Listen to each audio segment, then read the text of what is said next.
ਸਾਰਿਆਂ ਨੂੰ ਮੈਂ ਨਮਨੀਤ ਕੌਰ ਸਿੱਧੂ ਤੁਹਾਡਾ ਸਵਾਗਤ ਕਰਦੀ ਹਾਂ ਸਕਾਈ ਡ੍ਰੀਮ ਆਇਲਸ ਇੰਸਟੀਚਿਊਟ ਦੇ ਵਿੱਚ। ਅੱਜ ਮੈਂ ਤੁਹਾਨੂੰ ਪਾਸਟ ਟੈਂਸ ਬਾਰੇ ਡਿਸਕਸ ਕਰੂੰਗੀ ਕਿਉਂਕਿ ਪ੍ਰੀਵੀਅਸ ਕਲਾਸਿਸ ਦੇ ਵਿੱਚ ਆਪਾਂ ਪ੍ਰੈਜ਼ੈਂਟ ਟੈਂਸ ਬਾਰੇ ਸਾਰੀ ਨੌਲੇਜ ਲਿੱਤੀ ਸੀ। ਅੱਜ ਆਪਾਂ ਪਾਸਟ ਟੈਂਸ ਨੂੰ ਡਿਸਕਸ ਕਰਾਂਗੇ ਕਿ ਤੁਸੀਂ ਪਾਸਟ ਟੈਂਸ ਨੂੰ ਕਿਵੇਂ ਯੂਜ਼ ਕਰਨਾ ਹੈ। ਇਹ ਪਾਸਟ ਇੰਡੈਫੀਨਿਟ ਟੈਂਸ ਹੈ that is known as a past simple tense. ਇਹਨੂੰ ਆਪਾਂ ਨੇ 3 ਪਾਰਟਸ ਦੇ ਵਿੱਚ ਡਿਵਾਈਡ ਕਰਨਾ ਹੈ ਜਿਵੇਂ ਆਪਾਂ ਨੇ ਪ੍ਰੈਜ਼ੈਂਟ ਟੈਂਸ ਨੂੰ ਕਰਿਆ ਸੀਗਾ। सब तो पहला जो पार्ट है वो की होंगे subject was were plus object. ये वाले जो पोर्शन है ये अपने को कितने यूज़ होंगे सेम एज यूजल जिमें आप इज़एमआर यूज़ किया जो आप किसी बंदे की क्वालिटी प्रोफैशन तो नेम नू एक्सप्लेन करते हैं उस टाइम तो अपने को पास्ट टेंस दे विच subject was were plus object वाला पोर्शन लगता है। बट ये वाले पोर्शन दे विच आपां नूं सब तो ज़्यादा मतलब क्लैरीफाई करन दी क्यों लोड़ हुंदी है क्योंकि जिहड़े स्टूडेंट्स हैं वो वाज वर दे नाल फस्ट फॉर्म या सैकेंड फॉर्म यूज़ करते हैं जी कदे भी नहीं होंगी। So was were the concept है जोड़ा तां करके मैं सैपरेट किया। When we describe about the quality of person name of person and profession of person. So इस टाइम तो अपने को लगूगा वाज वर लगूगा बट जी क्वालिटी प्रोफैशन तो नेम है वो पास्ट के रिलेटिड होना चाहिए। जिमें सपोज करो मेरे ग्रैंड मदर हुण है नहीं उन्हों का नेम की सीगा my name of my grand mother was Tej Kaur. उस तो बाद उन्हों का प्रोफैशन की सीगा शी वॉज हाउस वाइफ। उस तो बाद उन्होंने क्वालिटी की सी she was very nice and she was very beautiful also. उस तो बाद आप इनू प्रेजेंट भी यूज़ कर सकते हैं बट किदा जिमें सपोज करो प्रोफैशन एक्सप्लेन करना हो जिमें एक बंदा है कि पहला आर्मी ऑफिसर सी बट हुण रिटायरमेंट हो गई ओदी वो रिटायर्ड हो चुके तो उत्थे आपां की कहांगे my grand father was army officer but हुण वो नहीं हैगे ना तां करके वो रिटायर हो चुके हैं। उन्हां दा जिहड़ा प्रोफैशन है पास्ट नाल रिलेट कर गया हुण वो उस प्रोफैशन दे विच इंडल्ज नहीं हैगे तो उत्थे भी आपां वाज वर दा कंसैप्ट यूज़ करांगे subject was were plus object. Next जो पोर्शन है वो की यूज़ होंगे अपने को सबजैक्ट हैड प्लस ऑब्जैक्ट। ये वाला जो पोर्शन है that is very very important क्योंकि अपनी मिसटेक इस पोर्शन के होंगी है। ये आपां कोले सी वाला पोर्शन लगावांगे जिहड़ियां चीज़ां अपने कोले सी बट हुण नहीं हैगियां तो उत्थे आपां की लगावांगे हैड लगावांगे। मान लो पहला बंदा बहुत ज़्यादा लग्जरीअस सीगा लाइक बहुत ज़्यादा रिच सीगा बट हुण पुअर हो गया कि आ जाऊगा अपने कोले शी हैड या he had a lot of money in the past ठीक है बट हुण नहीं हैगी but now he doesn't have the money तो उस रिलेटिड आप इस चीज़ को करांगे। जिमें अपने को एग्जामिनर आइल्स दे विच तुहानूं क्वेश्चन किवें करूगा तुहानूं क्वेश्चन डिड दे नाल करूगा क्योंकि इहदा नैगेटिव पोर्शन है जिहड़ा उहदे विच अपने को हैड नॉट कदी भी नहीं आउंदा।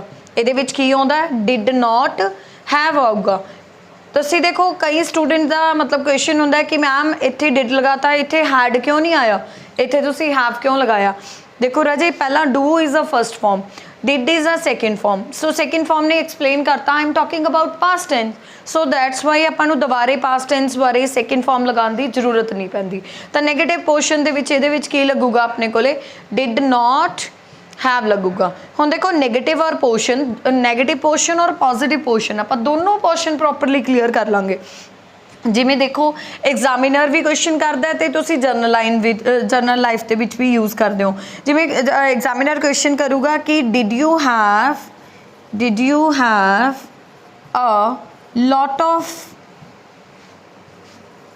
Toys when you were a child कि तुहाडे कोले बहुत सारे टॉयज सीगे when you were a child. तो ये दो तरीके नाल आंसर आउंदा हुंदा है।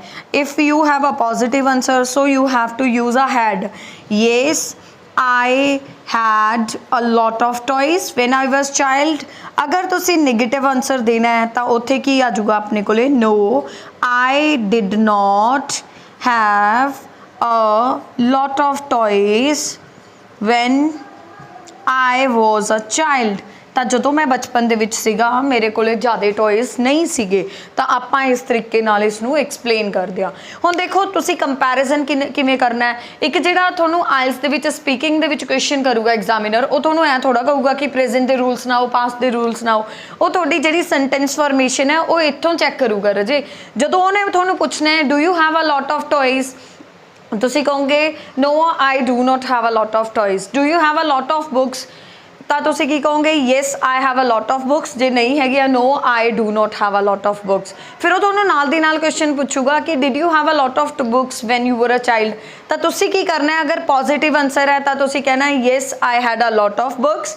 ਅਗਰ ਨਹੀਂ ਹੈਗੀਆਂ ਸੀਗੀਆਂ ਤਾਂ ਤੁਸੀਂ ਕਹੋਗੇ I didn't have a lot of books in my childhood because at that time I didn't have any kind of interest in order to read the books, but now I have a lot of interest in order to read the books. So इस तरीके दे नाल अपने कोले दो concept past indefinite tense दे clear हो गए कि वाज वर है जिहड़ा क्वालिटी प्रोफेशन और नेम ਲਈ यूज होगा और हैड है जिहड़ा वो कोले वाली सेंसेस वास्ते यूज होगा। नैक्सट जो पोर्शन है वो अपने को वर्ब वाला है। जिमें मैं पहला थोनों डिस्कस किया सी कि जेडे स्टूडेंट पंजाब बोर्ड दे हैं उन्होंने सब तो वड्डी मिसटेक ये है कि इज़एमआर दे नाल अपने को की लगाई जाते होंगे हैं first form and was were दे नाल की लगाते हैं second form. That is totally wrong राजे, दो तरीके दे नाल। ਤਾਂ ਤੁਸੀਂ ਆਪਣੇ ਮਾਈਂਡ ਦੀ ਕਨਫਿਊਜ਼ਨ ਨੂੰ ਕਲੀਅਰ ਕਰਨ ਲਈ ਕੀ ਕਰੋਗੇ ਕਿ ਜਿਹੜਾ ਵਰਬ ਦਾ ਪੋਰਸ਼ਨ ਹੈ ਜਿੱਥੇ ਕਿਰਿਆ ਹੋਊਗੀ, ਜੇ ਤਾਂ ਕਿਰਿਆ ਪ੍ਰੈਜ਼ੈਂਟ ਦੇ ਵਿੱਚ ਹੋ ਰਹੀ ਆ ਤਾਂ ਕੀ ਹੋਊਗਾ ਫਸਟ ਫਾਰਮ ਆਫ ਵਰਬ, ਜੇ ਕਿਰਿਆ ਪਾਸਟ ਦੇ ਵਿੱਚ ਹੋ ਰਹੀ ਹੈ ਤਾਂ ਸੈਕਿੰਡ ਫਾਰਮ ਆਫ ਵਰਬ। ਤਾਂ ਸਬਜੈਕਟ ਦੇ ਨਾਲ ਓਨਲੀ ਦੋ ਵਰਬਸ ਲੱਗਦੀਆਂ। ਜੇ ਪ੍ਰੈਜ਼ੈਂਟ ਦੀ ਕਿਰਿਆ ਲਾਈਕ ਦ ਐਕਟੀਵਿਟੀਜ਼ ਵਿਚ ਵੀ ਡੂ ਡੇਲੀ ਤਾਂ ਉੱਥੇ ਕੀ ਆ ਜਾਊਗਾ ਆਪਣੇ ਕੋਲੇ ਫਸਟ ਫਾਰਮ। ਅਗਰ ਜਿਹੜੀਆਂ ਕਿਰਿਆਵਾਂ ਆਪਾਂ ਨੇ ਕਰ ਲੀਆਂ ਤਾਂ ਉੱਥੇ ਕੀ ਆ ਜਾਊਗਾ ਆਪਣੇ ਕੋਲੇ second farm of verb. So it is very very important. सब तो पहला ये सब यही चीज़ क्लैरीफाई करनी है आपने कि यदा मेन जोड़ा मेन पोर्शन है वो मेन मोटिव की है। कई बच्चों का जोड़ा ये टेंस है वो गलत तो होंगे बिकॉज वो सी और सन की वेट करते रहते हैं जोड़ा राजे ऑलमोस्ट बहुत घट चांसिस दे विच होंदा है। तां करके इहदी जिहड़ी रियल सेंस है ना, जिहड़ा पास्ट टेंस है ਉਹਦੀ ਜਿਹੜੀ ਰੀਅਲ ਸੈਂਸ ਹੈ, ਕਿਰਿਆਵਾਂ ਦੀ ਰੀਅਲ ਸੈਂਸ ਹੈ, ਆਪਣੀ ਬੋਡੀ ਯੂਜ਼ ਹੋਊਗੀ ਉਹਦੀ ਰੀਅਲ ਸੈਂਸ ਹੈ, ਉਹ ਕਿਵੇਂ ਆਊਗੀ ਆ ਈ ਔਰ ਏ। ਦੈਟ ਇਜ਼ मतलब ਇਹਦਾ मीनिंग ਇਹ ਹੈ ਵੀ ਜਿਹੜੀ ਚੀਜ਼ ਆਪਾਂ ਨੇ ਕਰ ਲਈ। ਜਿਵੇਂ ਸਪੋਜ਼ ਕਰੋ ਮੈਂ ਕਹਿੰਨੀ ਆ ਕਿ ਮੈਂ ਗਈ ਸੋ ਮੈਂ ਚਲੇਗੀ ਨਾ, ਹੁਣ ਤਾਂ ਮੈਂ ਉੱਥੇ ਹੈ ਨਹੀਂ, ਮੈਂ ਕੀ ਕਿਹਾ ਮੈਂ ਗਈ ਵੀ ਹਾਂ ਮੈਂ ਗਈ ਸੀ ਜਾਂ ਮੈਂ ਗਈ ਉੱਥੇ, ਤਾਂ ਕੀ ਆ ਜਾਊਗਾ ਆਏ। Second form first form is go, second form की आ चुकी अपने को वेंट आ जूगी, तो की आ जूगा अपने को आई वेंट। तो उस तो बाद ओहो मिले, ठीक है मिल गए ना ओहो, तो फिर वो की आ जूगा दे met. Meet is a first form, met is a second form. तो इस तरीके दे नाल आपां ने जिहड़ा पास्ट टेंस है उहदी जिहड़ी फॉर्मेशन है उहनूं एक्सप्लेन करना। हुण राजे होर भी तरीके नाल जिवें इहदे विच की यूज़ हुंदा अपने कोले सबजैक्ट वर्ब दी first second form plus object, ये वाला पोर्शन यूज़ होगा।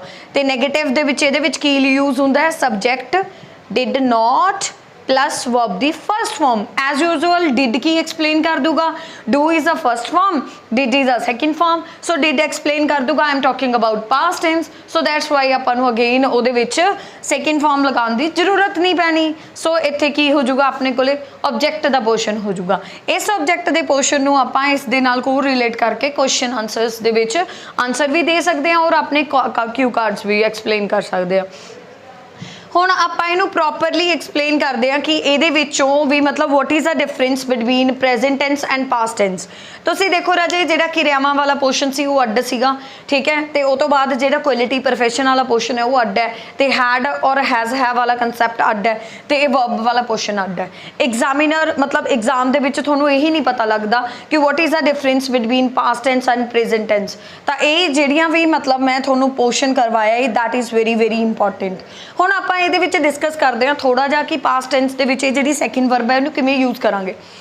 क्यू कार्ड आउंदा है अपने कोले आइल्स दी स्पीकिंग दे विच मतलब सैकेंड पार्ट हुंदा है अपने कोले एक टॉपिक एग्जामिनर तुहानूं दे दूगा उहदे ते आपां नूं 2 मिनट ਲਈ स्पीक करना हुंदा। तो बच्चों का बहुत ज़्यादा क्वेश्चन होंगे कि मैडम 2 मिनट तक बोलना that is very very difficult task for us, but राजे यकीन मनो ये टास्क बहुत ज़्यादा ईजी होंगे। मान लो उन्होंने थोनों एक क्यू कार्ड देता कि describe about a celebration that you have celebrated, जिहड़ा तुसीं सैलीब्रेट कर चुके हो, तो तुसीं उहदे विच की बोल सकते हो कि last Sunday it was my birthday. सब तो पहले मेरा बर्थडे सी, फिर उस तो बाद की होया a great surprise was given by my family, मेरी फैमिली ने मेरे बहुत वधिया जिहड़ा सरप्राइज है वो दिता। उस तो बाद की आजूगा my mother baked the cake, मेरे मम्मा ने केक नू बेक किया। उस तो बाद की आजूगा I cut the cake with my friends and my relatives and my parents also. फिर उस तो बाद आप की कहांगे भी केक भी कट करता, फिर आप कट करके डिस्ट्रीब्यूट करते होंगे आ ना, तो करता हो तो डिस्ट्रीब्यूट तो करता, तो की आजूगा I distributed the cake to all. ठीक है, सारिਆਂ ਨੂੰ ਜਿਹੜਾ है केक वो डिस्ट्रीब्यूट करता। फिर उस तो बाद असी बहुत इंजॉय किया, वी इंजॉयड अ लॉट। फिर उस तो बाद मैं एक डीजे ते डांस किया अपने फ्रेंड्स दे नाल। फिर आप की कहांगे I danced on the DJ. Dance नहीं कदे भी हुंदा, डेंस हुंदा बेटा, danced on the beat of DJ with my friends. So in this way my birthday was celebrated by my whole family and not only by my family but also by my friends and relatives. इस तरीके दे नाल आपां past tense explain करते हैं। एक होर भी एक जमा मतलब आप कह दईए भी बहुत अच्छे पोर्शन दे विच आपां इहनूं एक्सप्लेन कर सकते हैं। लाइक जिवें आपां जिहड़ियां रोज़मर्रा दी जिंदगी दे विच काम करते हैं वो की हुंदा प्रेजेंट टेंस, उहदे विच की यूज़ होगा फर्स्ट फॉर्म ऑफ वर्ब।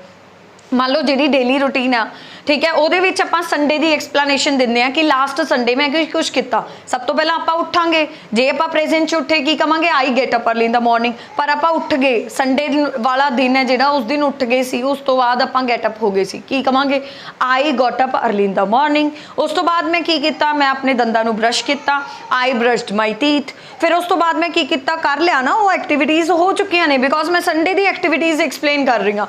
तो संडे नूं उस तो बाद ब्रश करन तो बाद की आजूगा I prepared one cup of tea. Then after that I shared one cup of tea with my family.